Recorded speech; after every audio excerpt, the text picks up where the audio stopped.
Avant que le ciel et la terre disparaissent, pas un seul iota, pas un seul trait ne disparaîtra de la loi jusqu'à ce que tout se réalise.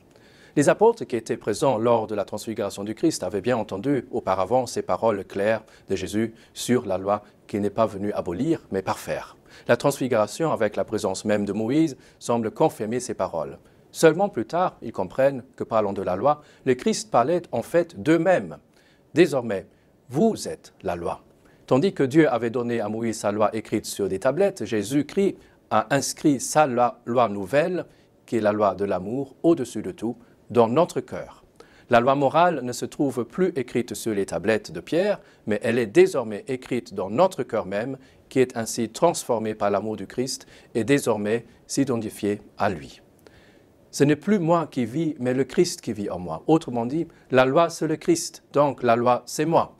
Il n'y a rien d'égoïste ou narcissique en une telle affirmation. C'est juste dommage que bien trop souvent nous sommes infidèles à cette loi que nous représentons et que nous sommes en étant chrétiens.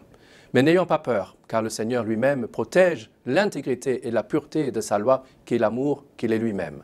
Vous serez détestés de tous à cause de mon nom, mais pas un cheveu de votre tête ne sera perdu. Autrement dit, pas un iota, pas un seul trait ne disparaîtra de la loi de l'amour que vous êtes jusqu'à ce que tout se réalise, jusqu'à ce que vous soyez des saints comme ceux qui ont en conscience plus obéi à Dieu qu'à l'homme, comme par exemple Franz Jägerstätter, qui refusait de prendre les armes pour une guerre hitlérienne et injuste et a payé sa conviction avec sa vie.